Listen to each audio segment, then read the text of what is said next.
This time on our rewatch of the Clone Wars, there is a storm over Ryloth.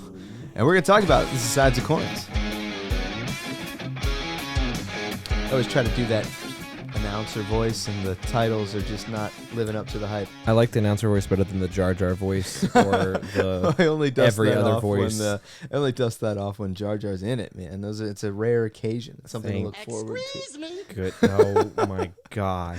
Oh, great. It's a good guess, though. Jar Good Jar's job. here either way. So, yeah, obviously Michael's here with us. Hello there. Yeah, Michael's here, and we've got Stecker producing us today. I am back, bitches. He's back, bitches. This is a family show stuff. Oh man, we toe the line. We're like 80% family show, but sometimes you just whip out those The zingers. swears, It is right? what it is. Yeah.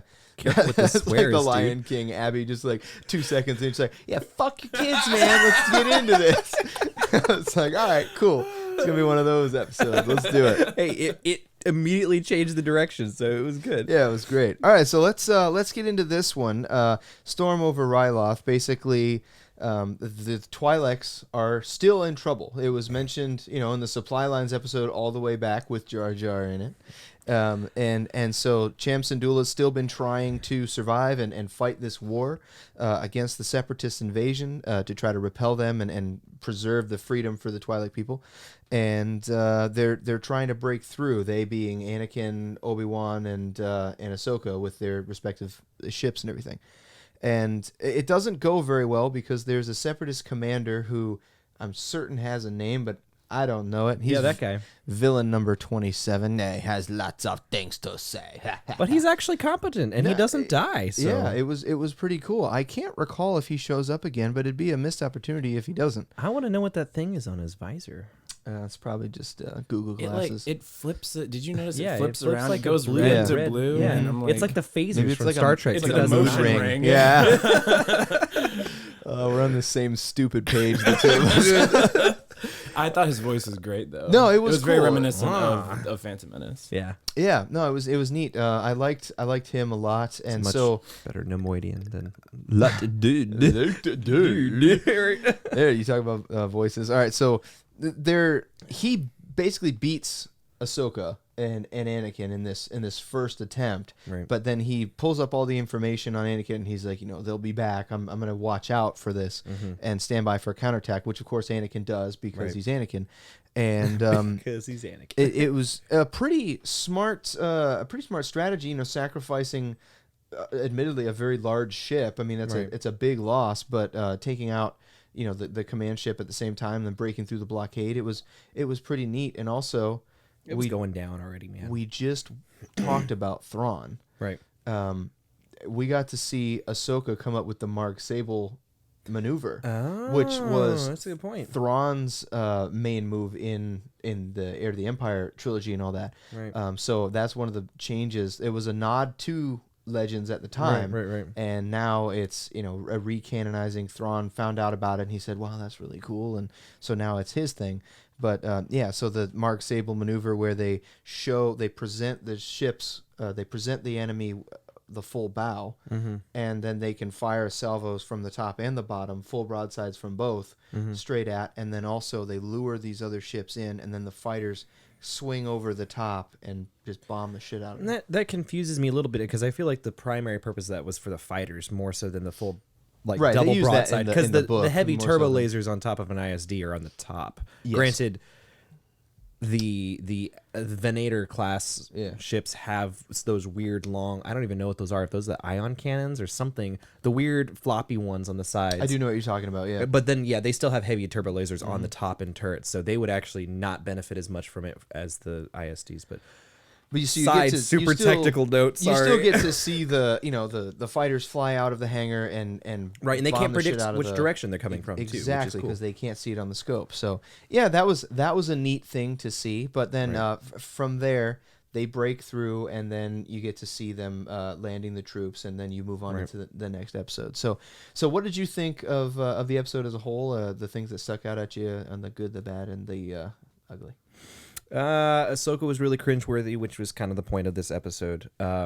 I thought it was interesting to see the clones' dynamics. I think Stecker actually mentioned this too, that these clones are forced to follow the orders of a 13-year-old girl who is already like proven that she got her for her entire squad killed. Actually, like 90% of her squad killed. I thought it's kind of funny that they go through this like 18 style thing where they naming all of her squad members. I'm like, hey, I'm gonna die. I'm gonna die. I'm gonna die. Right. I would say to that though, while it is a touch cringeworthy, she's 12, and also I really liked how rattled she was by what happened. Right. I mean, they handled that really was well. definitely It wasn't a point. like, it wasn't like, oh well, they died, shouldn't have put me in charge. Like she took responsibility, and when Anakin was just improving to try to get her confidence back, she was saying, no, that's what you said last time, and everybody died. I want a plan here. So I definitely bought that performance. I've actually asked did I definitely like felt that emotion there, and I was kind of in her shoes for a second, just being like, wow, when you're overwhelmed, when you're out of your breath or whatever, and you've really got to make something out of nothing. And it was neat to see Anakin saying, yeah, you screwed up, but I still trust you, and we're gonna make this happen. So he had a good right. point. So Point. let's get into this. Okay. So I really disliked the handling of this whole situation. So right off the bat, your dad's military, my dad's military. My right dad's off the military, bat, yo. Oh, okay, we're all our dad's military here. Listen. I'm so laser focused right now. Just because he's Air Force, you guys are Marines. Solid point. Chill. Solid point. That's a big deal for all you, for all the listeners out there. we respect all branches. What's your point? So my issue right off the bat, I'm aggravated, right? Because she's doing this like strafe run or whatever, and she's just, these clones are getting blown away. And we just spent like several episodes talking about how great it was that we don't see the clones as expendable, that these are like actual soldiers that have different personalities. We give them these call signs in instead of just having a name or a number, even though they are, the same person. Just pop, pop, pop, pop. And so they're dying, and she just doesn't care. And so I liked that there was an emotional reaction for me there. But then to turn it around, the treatment of how Anakin was trying to kind of help her through it, and how she was sad about it, really felt like it was from a kid's show, which granted, this is a kid's show, but she just basically like fell to pieces and just started to whine about it the entire time. Like I really felt like that emotion could have been communicated in a more kind of effective, somber way, instead of this kind of defeatist, like kind of sad. That's fair. way. I mean, she's 12. Yeah, and we keep saying that because, but that's not. So what you're saying isn't wrong. The only thing I would say is maybe incorrect is you said that she doesn't care when they die. I mean, obviously it tears her up, and she's really in the moment she did, because they're getting blown away left and right, and she's still like staying on target. Gotcha. Yeah. Okay, which she does like 2 episodes later too. Yeah, that's true. Like we said before, it's a trend line towards maturity as opposed to But I would say that while you're exactly right, the problem isn't necessarily. Ahsoka is not necessarily responsible for the situation she's been put in, right? It speaks more to the failure of the Jedi and their mishandling of this situation, and how they've put these people in before they're ready, like in the Lair of Grievous episode with Nadar and all these other younger Jedi you see later on with Barriss Offee and these other characters. I think it speaks more to, like I said, the failures of the Jedi as opposed to the individuals that are in those situations. I mean, I guess so. We're talking about these kind of peacekeepers, like law and order type organization that is the Jedi. And so now they always were kind of leaders. They weren't necessarily military commanders, though. So now you're in this role, but I do think that the treatment of we are all of a sudden we're military commanders, where she's like we said 12 or 13, and she's in charge of squadrons, and then Anakin puts her in charge of a whole battleship. It's odd. But the interesting, going past that from Ahsoka to Anakin, then I thought there was a weird comparison between his reaction to the clones' deaths, and then later on when we saw how much the clones respected him. So Ahsoka, at this point, Ahsoka's the leader, and the clones are like, man, I wish General Anakin or General Skywalker was here.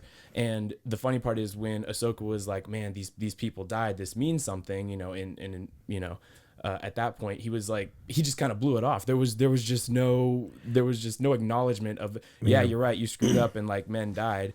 I didn't see that at all. And so it was just crazy how even with kind of this nonchalance about the loss of clone life, he's still everyone's favorite general. And this something that you actually pointed out to me when we watched it too. And I think that was a valid point. I didn't pick up on that, but it's you're right. He completely dismisses the loss of life and says, well, it's just something, you fail, you move on kind of thing. Exactly. But to err on the side of like defending the show, which I think we do a little bit often, but it's like, okay, it's a 20-minute episode. And they packed a lot into there. They did pack the moral, issues there. So we know from every other episode that Anakin does care about the clones. So at that particular moment, he was trying to help her deal with the grief, and he couldn't be like, yeah, they really did die, and that really is terrible. But, what could he have done? Say, oh, it's my fault, not your fault. Maybe it could have been a little bit better, especially since we know in episode 3, like, he wants to stop the mission and go back and try to help the clones and stuff, which they totally botched in the Blu-ray edit. But anyway, yeah, you're right. I think there was a disconnect, but you could probably accredit that to the fact that this is a 20-minute kids show episode. Right, so. but I think that, it's really letting it off the hook to use the excuse of the kids show excuse and then the shortness, because we're dealing with a lot of adult themes in here. Like, what back when Michael was watching this show, a billion years ago, and he was, coming to school telling me about it. This one or the Tartakovsky one? Oh, come on. Can we bring up the Tartakovsky show? Tartakovsky, man. Right. Sorry, I'm probably even pronouncing his name wrong. So way back when Michael was telling me about this crazy Star Wars show that's a cartoon for kids, but like, clones are just getting beat up and shot in the face, and droids they're punching droids, all to pieces. And so there's definitely like these kind of adult themes. It's a kids show, but it's almost, I don't want to equate it to like a Samurai Jack type adultness, but there's definitely there's definitely these adult themes that I think there's missed opportunities to take this from just like your weekly kids show to like something that the Tartakovsky series, something that we would pay attention to. It's definitely not the best. I think I'm not pushing back on that. I think you're right, but I would say stick around. If you started watching with these or whatever, it definitely grows with the audience. Yeah. So it starts off at this point where it's a little more cutesy, and you definitely see this in Rebels as well. The first Rebels, whole season. The whole season is like a damn cartoon. It's from really what oh I've man, seen, it's such a cartoon. I mean, but like not even artistically. It's just like it's so comical and one dimensional. Okay. There's nuance to it, but it's a lot like this where it's pretty cutesy and everything. Yeah. But then by the end of it, you've got Darth Vader. I mean, it's like you've got... You can tell somebody had really good, deep ideas. And they're like, we're going to talk about this philosophy or this moral quandary.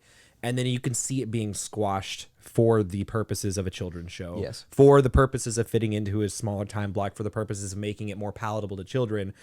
Okay, yes, all those clones died, but let's look over here because this was just a mistake. Like, let's not dwell on the fact that those were people and they just died because we can't, for the ratings of the show, we can't talk about the fact that these were people who just got slaughtered. You don't want little kids asking their moms, like what happens when people die and asking deep questions about war and all. You this wouldn't want that You're at all. watching a Star Wars show. Yeah, like they were just like, oh well, we're not doing that again. Here's Adventure Time or whatever. I don't know what. Oh really? I don't know what kids watch. I never watched cartoons. Speaking of very deep cartoons, let's not talk about Adventure Time. All right. So yeah, I think I liked the episode well enough. It wasn't the strongest of the 3 episode arc, but it was a good setup, and I definitely do want to see Villain 43, the strategic, the other Nemoidian. Yeah, I want to see where he comes back into. Does things. he come back? I don't remember. I honestly can't recall. Yeah, because he just escapes. He jumps in an escape pod and leaves the droids to do their idiotic deliberation droid thing. So. He's the commander. I'm the commander. Oh, please. Dumb, dude. It's so... I will say, kind of going back to where we started with the maneuver, something I wrote down when I was watching this the other night with Michael is it's kind of this great nod, probably unintentional, to the book Ender's Game, by Orson Scott Card. Okay. This kind of... which if you listen to interviews by him, the author... The whole premise of the book is training kids from a very young age to think not in a plane in terms of combat, because you're in space, where there's no directionality. And so, every time except in Revenge of the Sith, I think that's the only time you see a space battle It's where three-dimensional, it's yeah. three-dimensional. The ships are going every which way. And so then obviously in all these cartoons, it's very planar. Everyone's kind of facing each other, like we all have to look each other in the eye Battle type lines deal. drawn, yeah. And so it was kind of it was cool to see Ahsoka think out of the box and think, okay, well, you know, we don't have to just face them head on. Right. So I thought that was really cool. Right. And I didn't know that it showed up in the book. So. Right, and to that point, we had a conversation about the fact that the reason why the small number of ships were able to entirely blockade a planet was because of the way hyperspace works in Star Wars with hyperspace lanes, and Ryloth being just getting the short end of the stick in every conflict, including the current, you know, the First Order conflict. They're just like the poor planet, but they're off a major hyperspace lane, if I remember correctly, and so that's kind of the reason why that head-to-head confrontation makes sense in Star Wars. But yeah, I was thinking of, you know, Wrath of Khan and stuff like that too. They all reference the fact that space is very three-dimensional, and very few times we actually it's very three-dimensional. It's completely three-dimensional. And some would say all the way. All the way, yeah. and we very rarely see space battles actually take advantage of the fact that, oh yeah, we can do that. I haven't heard of either of the two Star Wars books you guys just referenced. Oh, that's so Ender's weird. Game or Wrath of Khan. I missed those. They must be those old. They're Marvel really good. Legends or something like that. But no, that's funny. I thought it was. I get what you're saying for sure. Right. I don't think this was a particularly strong It's not nearly as episode, bad as but- some of the other ones. Exactly. Yeah, it falls right in that middle tier of dislike just like it. yeah. That same issue, though, that you're talking about, where they kind of use, or we use the fact that it's a kids show as an excuse, that'll go away as we get further into the series. Because the first season, especially, first 3 seasons, frankly, they struggle with that problem of being like, yeah, we're gonna not completely cover this. Like, we're gonna introduce a heavy subject, but we're gonna kind of push it to the side, and it actually kind of hurts the character's development and some of what we know about the character, like Anakin. It hurts the fact that we know he cares about clones because he totally just threw them under the bus to try to.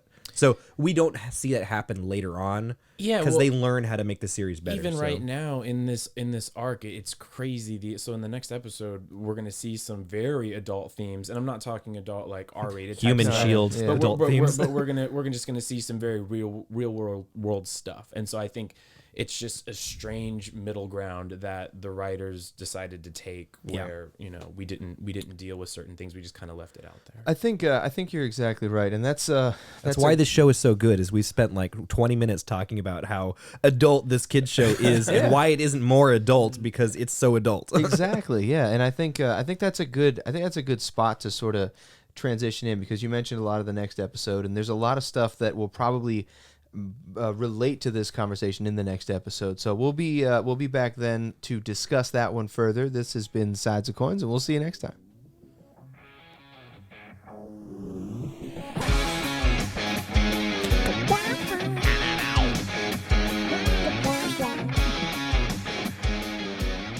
It's not adult enough.